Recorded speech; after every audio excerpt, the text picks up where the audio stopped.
telah terdengar oleh Adoni-Zedek Raja Yerusalem bahwa Yosua telah merebut Ai dan telah menumpasnya, seperti yang dilakukannya terhadap Yeriko dan terhadap rajanya. Demikianlah juga dilakukannya terhadap Ai dan terhadap rajanya. Dan bahwa penduduk kota Gibeon telah mengadakan ikatan persahabatan dengan orang Israel dan diam di tengah-tengah mereka. Maka sangat takutlah orang, sebab Gibeon itu kota yang besar, seperti salah satu kota kerajaan, bahkan lebih besar dari Ai, dan semua orangnya adalah pahlawan. Sebab itu Adoni-Zedek, Raja Yerusalem, menyuruh orang kepada Hoham, Raja Hebron, kepada Piream, Raja Yarmut, kepada Yafia, Raja Lakis, dan kepada Debir, Raja Eglon, mengatakan, "Datanglah kepadaku dan bantulah aku, supaya kita menggempur Gibeon, karena telah mengadakan ikatan persahabatan dengan Yosua dan orang Israel." Lalu kelima raja orang Amori itu berkumpul dan bergerak maju. Raja Yerusalem, Raja Hebron, Raja Yarmut, Raja Lakis, dan Raja Eglon. Mereka beserta seluruh tentara mereka. Mereka berkemah mengepung Gibeon dan berperang melawannya.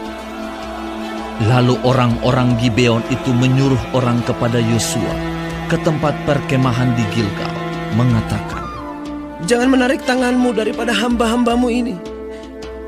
Datanglah dengan segera kepada kami. Lepaskanlah kami dan bantulah kami. Sebab semua raja orang Amori yang diam di pegunungan telah bergabung melawan kami." Lalu Yosua bergerak maju dari Gilgal. Dia dan seluruh tentara yang bersama-sama dengan dia, semuanya pahlawan yang gagah perkasa. Berfirmanlah Tuhan kepada Yosua, "Janganlah takut kepada mereka, sebab aku menyerahkan mereka kepadamu. Tidak seorang pun dari mereka yang akan dapat bertahan menghadapi engkau." Lalu Yosua menyerang mereka dengan tiba-tiba setelah semalam-malaman bergerak maju dari Gilgal. Dan Tuhan mengacaukan mereka di depan orang Israel, sehingga Yosua menimbulkan kekalahan yang besar di antara mereka dekat Gibeon, mengejar mereka ke arah pendakian Bet Horon dan memukul mereka mundur sampai dekat Azeka dan Makeda. Sedang mereka melarikan diri di depan orang Israel dan baru di lereng Bet Horon, maka Tuhan melempari mereka dengan batu-batu besar dari langit sampai ke Azeka, sehingga mereka mati. Yang mati kena hujan batu itu ada lebih banyak dari yang dibunuh oleh orang Israel dengan pedang.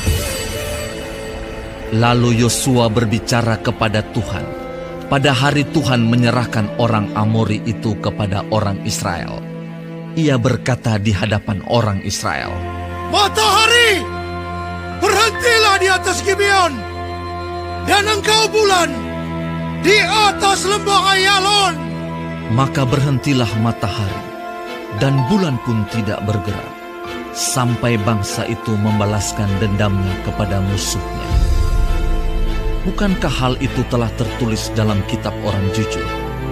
Matahari tidak bergerak di tengah langit, dan lambat-lambat terbenam kira-kira sehari penuh. Belum pernah ada hari seperti itu, baik dahulu maupun kemudian, bahwa Tuhan mendengarkan permohonan seorang manusia secara demikian. Sebab yang berperang untuk orang Israel ialah Tuhan. Kemudian Yosua dan seluruh orang Israel yang menyertainya pulang kembali ke tempat perkemahan di Gilgal. Kelima raja itu melarikan diri dan bersembunyi di dalam gua di Makeda.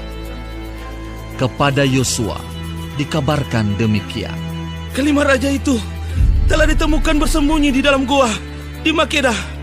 Lalu berkatalah Yosua, "Gulingkanlah batu-batu yang besar ke mulut gua itu, dan tempatkanlah di sana orang untuk menjaga mereka. Tetapi janganlah kamu berhenti. Kejarlah musuhmu dan hantamlah barisan belakangnya. Janganlah biarkan mereka masuk ke dalam kota-kota mereka, sebab Tuhan Allahmu menyerahkan mereka kepadamu. Setelah Yosua dan orang Israel selesai menimbulkan kekalahan yang besar sekali di antara mereka, sampai mereka dihancurkan sama sekali, beberapa orang dari mereka dapat lolos dan masuk ke kota-kota yang diperkuat. Pulanglah seluruh bangsa itu dengan selamat kepada Yosua ke tempat perkemahan di Makeda. Tidak ada seorang pun yang berani melemparkan kata-kata ancaman terhadap orang Israel. Kemudian berkatalah Yosua, Bukalah mulut gua, dan keluarkanlah kelima raja itu dari dalam, dan bawa kepadaku. dilakukan oranglah demikian. Kelima raja itu dikeluarkan dari gua itu dan dibawa kepadanya. Raja Yerusalem, Raja Hebron, Raja Yarmut, Raja Lakis, dan Raja Eglon.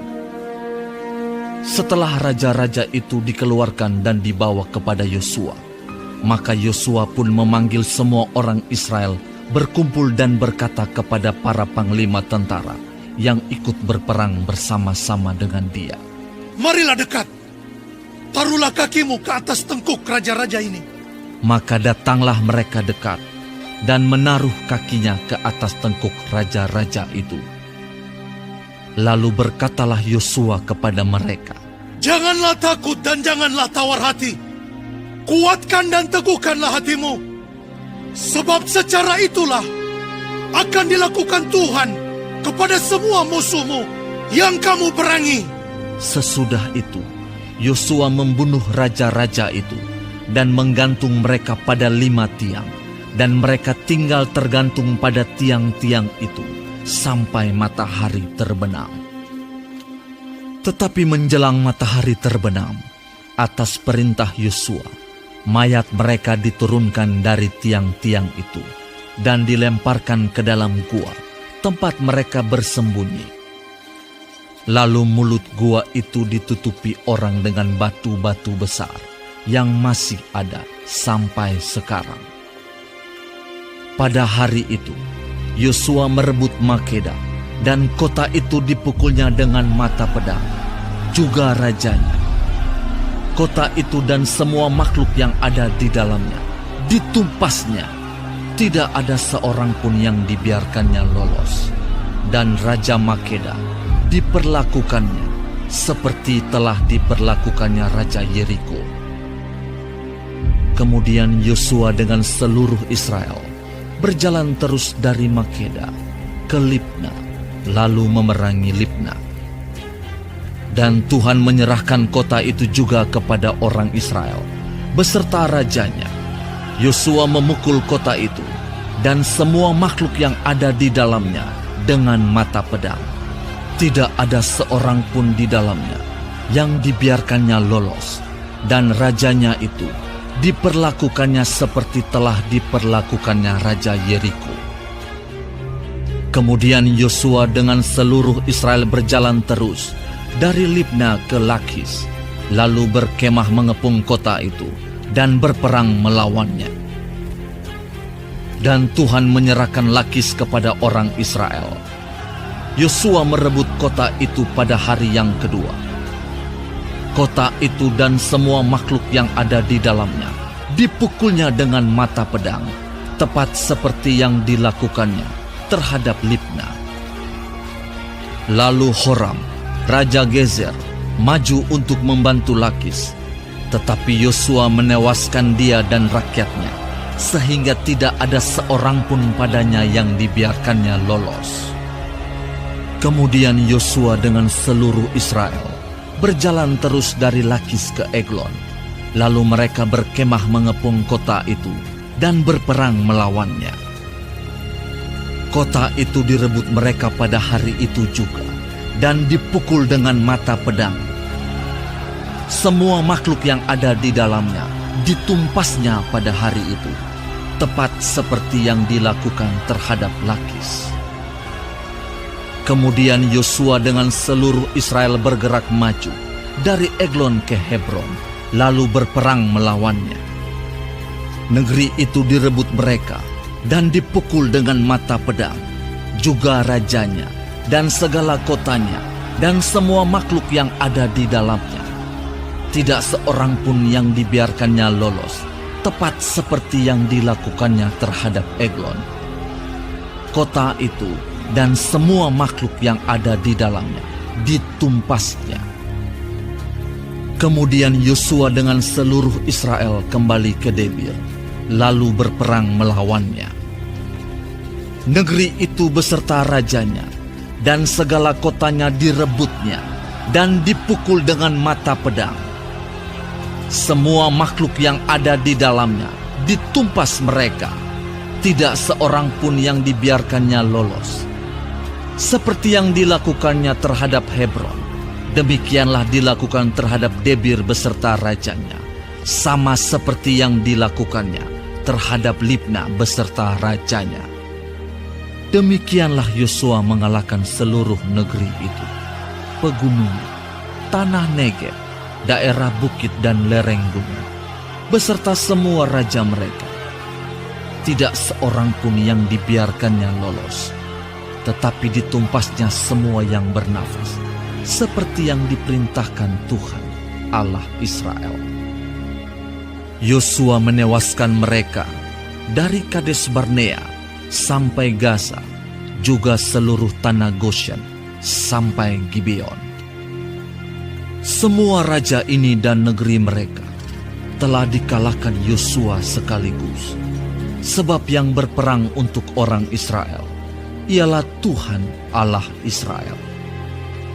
Kemudian Yosua dengan seluruh Israel pulang kembali ke tempat perkemahan di Gilgal.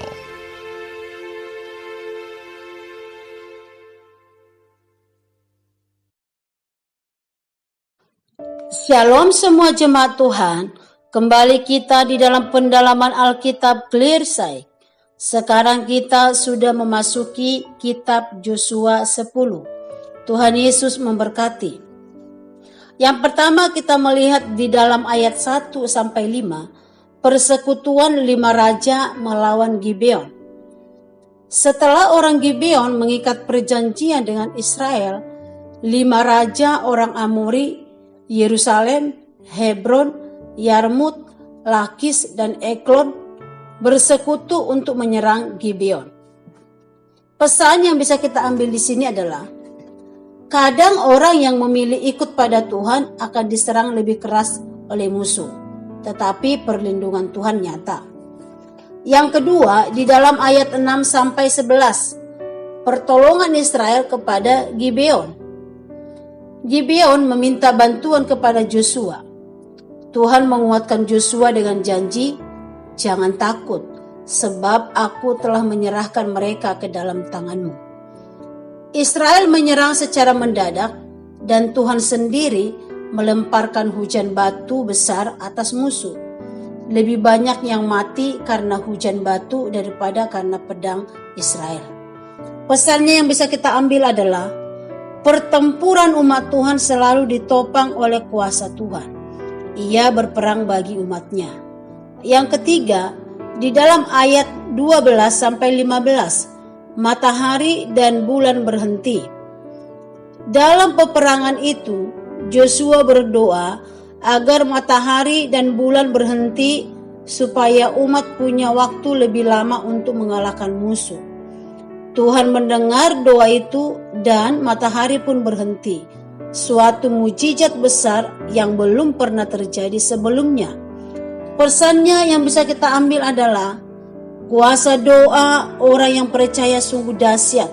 Tidak ada yang mustahil bagi Tuhan. Amin.